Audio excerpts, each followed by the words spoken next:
Good. That's where I start my walk, here. Good. Good. All right, I'm just waiting for him to yield. I don't need him to be perfect to come all the way back. Baby steps. Okay, slow him down. Good. I'm gonna switch to my spare leash when we get out here. Okay, I do the same thing here.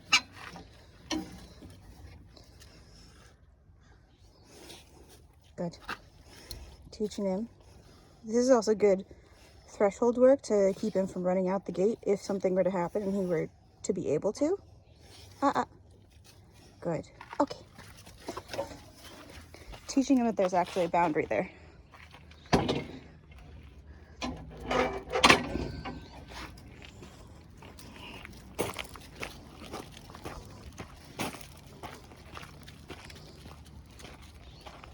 Good. Very good. Good. Do our little warm up. Very nice. He doesn't like going back towards the house right after we've left, which makes this a good boy. Makes this a good place to practice how I want him responding to the leash when he doesn't want to. Right? Very low stakes. Good. Very low distraction.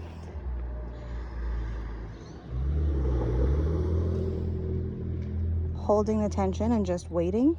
Good. Come on this way.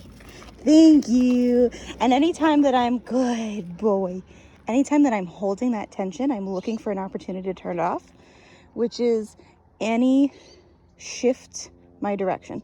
Sometimes it's an ear flick, sometimes it's looking at me. Good, come on. Good boy. Sometimes it's a step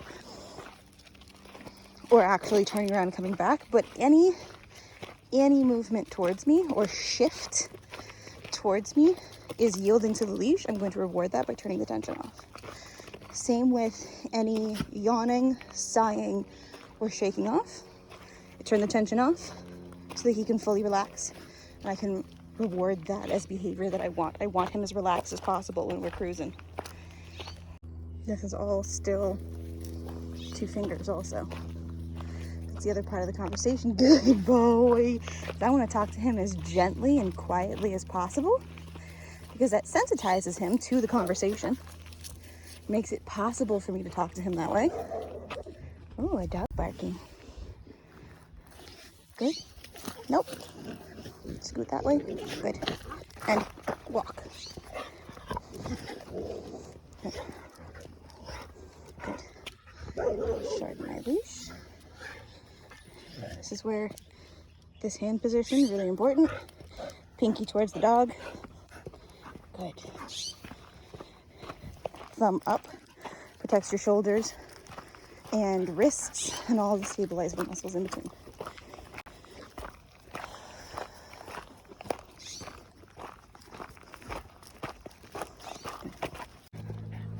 There we go. And if he's going to pull,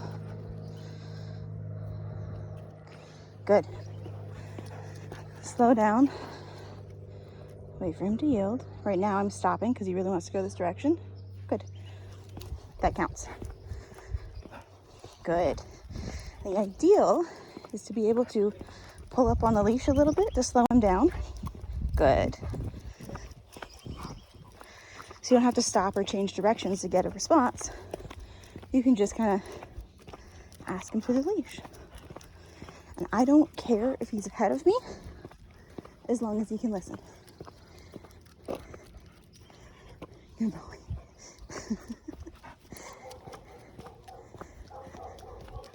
Good. Good boy.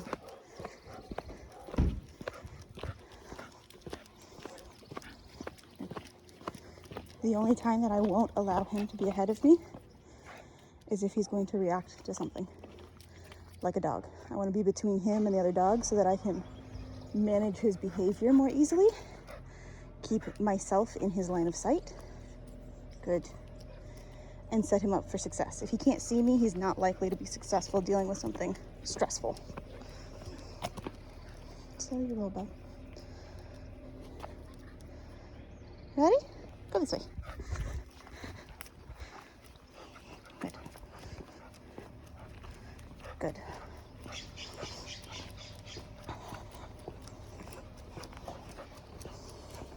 Good boy.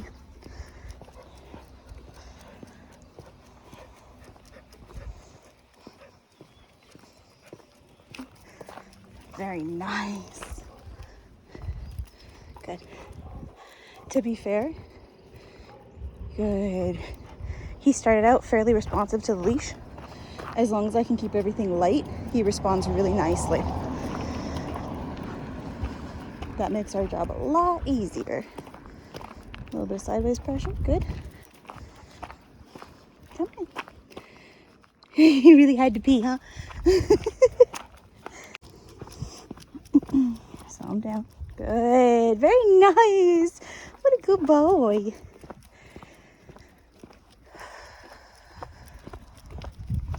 Slow him down. So what I'm watching there is his speed and intensity, and he's pulling on a leash harder when he does that too. So it's also through feel. Like that, that's harder. If he's going to do something like that, I'm going to stop and wait for him to yield to the leash. If it's specific towards a certain direction, or he is looking at something that he's focused on, then I'm going to slow him down if we're heading towards that thing, or we're going to go a different direction.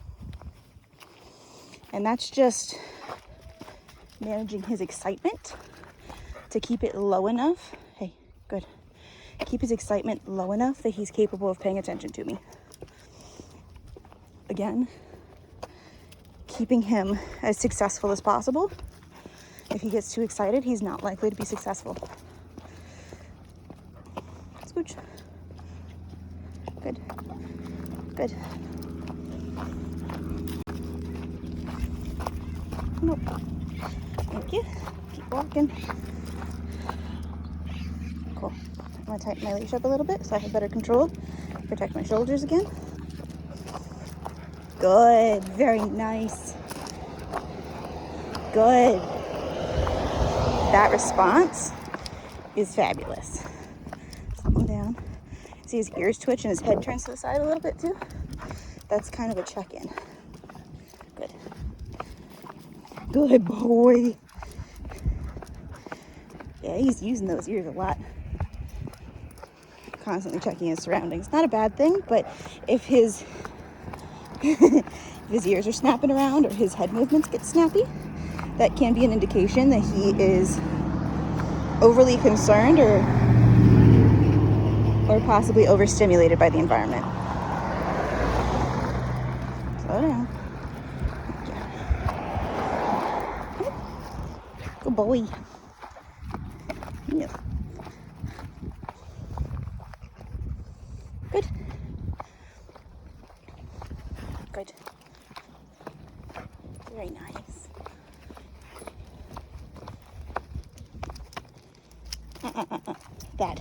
That's the only time that I'll pop the leash or pull on him harder, is if he digs in. If he feels the pressure and he goes the wrong direction, it's gonna be way harder for me to just wait that out.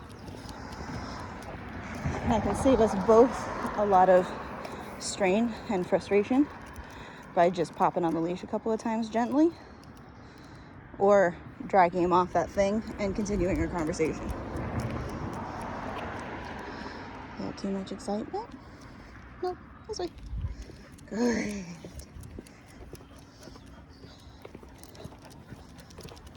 Slow him down. Get closer again. Good. Switch. Good. Slow. Good. Another thing is I don't want to nag, so I have to ask for the same thing a couple of times. Scoot. Good. Thank you. This way. Very nice. If I have to ask for the same thing a couple of times, I usually cap it at 3. The third time doesn't work, we're switching to something else. Slow. So if I'm slowing down, that's better. Good. If I'm trying to slow him down and I do this a couple of times and I'm not getting the response that I want, Good. I'll switch tactics. Like, let's turn around. Good, this way. Good, this way. Good boy. So there's a second option. Good. Very nice. Third option is what I did earlier, which is tighten up our leash. Step in front. And this way. See, I can use my shin here too. Good. That way I can press into his shoulder, take the tension off the leash, which is good for both of us. And it's a much more pleasant and comfortable way to break his focus than pulling on the leash. Do it again here just to see what the response is. So I pull up, keep him from moving, step in here, and it's literally just like a tiny little push. Good boy, and he yawned too. And then I can follow up with the leash, pull him out a little. Good. Do you need a little break? We might also need a break. So that's 3 options. Slow down, turn around, turning away from him, turn around going in front of him. 4th thing, he might just need a break. Sniff and pee on something. Good. 5th thing, change your speed. Sometimes if what he needs to do, he might just need to get down to the end of the street so he can pee on something. Or just speed up. Good. I guess the 6th thing is zigzags and in front of me, or me moving behind him side to side. So he's still paying attention to the leash. He's still yielding to it, but we're also moving forward. Good. We can go back to this. I think what he needed was he needed to move a little faster, and he needed to go sniff and pee on something. Huh.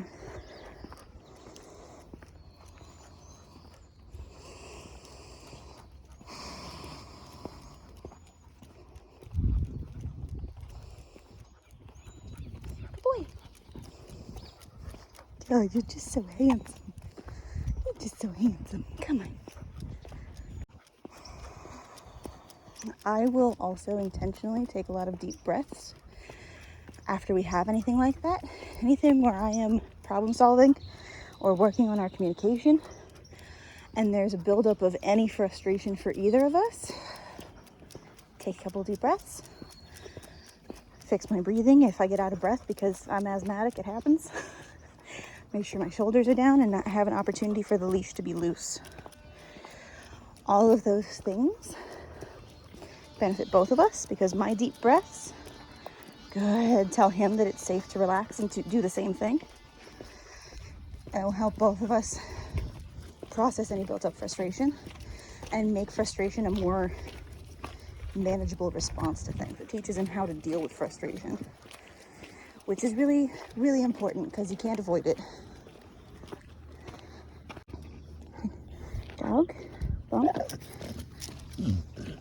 Bump, move, keep walking.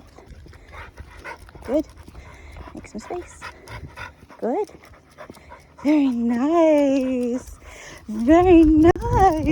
Does that feel better? Good boy. Can you come back? Good boy. Very nice. There you go, boy. Good. Good. Come on.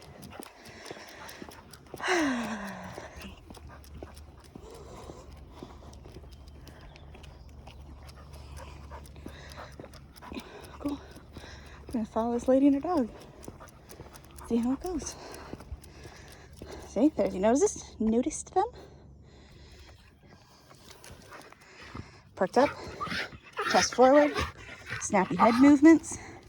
Those wrinkles between his ears are really deep too. Good. Good job. Very nice. Good job. Try again. Noticed? Much better. He didn't puff up his chest that time. Good. Good boy. And by running around and being ridiculous afterwards, even if he's pulling a little, I'm giving him a place to put any of that frustration. Good, come on. Good. It's making the whole experience much more enjoyable for him, much less stressful. Good. The same thing. He's already looking for the dog a little. Like that. Perked up, not bad. Still loose.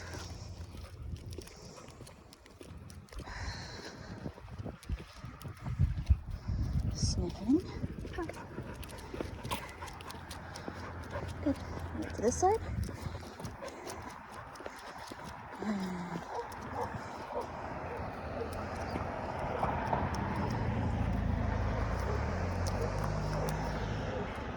Alright, dog barking in the car. Okay. Take a moment to readjust. Very nice. He's trying so hard. Being such a good boy. We're gonna go this way. Good. Now he's gonna pull over to sniff a little bit. Means he needs a break. Especially after all of that. Working. Pushing him to pay attention. Good. And then as soon as we calm down, there's a dog. Which means we're gonna have to repeat that process. Don't do that. Good. No kicking his feet. That is a scent marking behavior that can make reactivity worse. So don't allow that. Right across. Good boy. Switch sides. Good. Good. Slow down. He can sniff if he wants to, but no dragging. Very perked up. Just forward. Scoot. Good.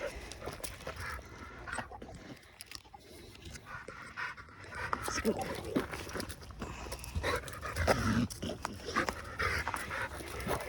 Thank you. There he is. Good. This way. This way. Very nice. Very nice. Yeah, you did it. Very good boy. Good. Good. Another dog. Another outlet. Okay. Heading back to the main road after our little sprint.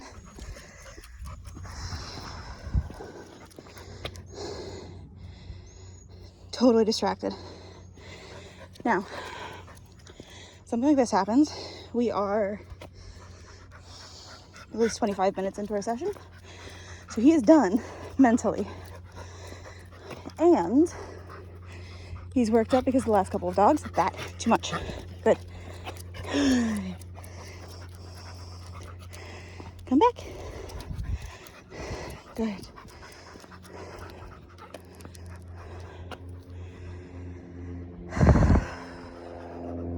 So what I want now is I want his attention back on me. Come on. Good. Very nice. I want his attention back on me as much as possible. So I'm not going to ask for 100% engagement. When I check it, I'm going to measure how engaged he is by his response to the leash. This. And he's whining. He's stressed. Come on. Good. Across. Gave him more slack so he has more space. That helps a lot of the time. We're gonna move as much as possible. And I want him responding to the leash. So he's doing really well with that right now. But his ears are focused forward or they're scanning, not relaxed. The wrinkles on top of his head are really deep. And his movements are all really snappy. When you see any of those things, especially all together, slow down, but keep moving. And get as much focus as much on the leash conversation as possible. I'm not going to work on anything else besides, can you hear me? And can you pay attention to the leash appropriately? That's it. What this does is takes the pressure off of both of you trying to deal with those bigger, more difficult behaviors, and focuses everything on your conversation and your relationship. So, because I know that the pity is out right here for it cross. Good. I'm gonna move him to my other side again. Keep myself between him and whatever dog. Scoot. Scoot. Good.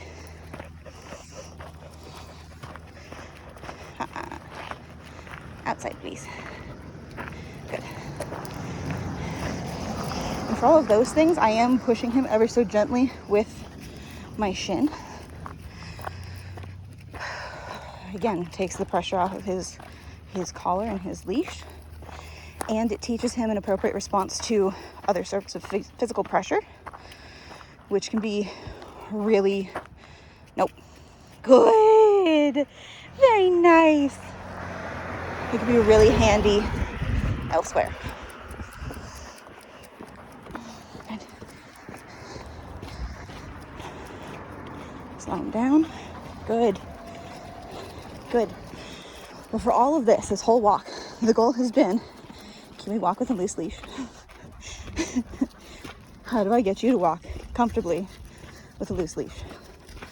Do I need to change my pace? Do I need to do some drills? Do I need to slow you down or shorten the leash so I have better control and you can see me? Good. And just focusing on that make a huge difference. There's no dog in there today.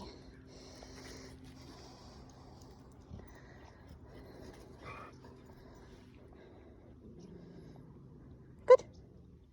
You don't seem to care as much about them, huh? He's thinking about it. See his head go down? Hey. Good boy. And disengages. Very nice. We're done. And that's why we've only been doing half an hour.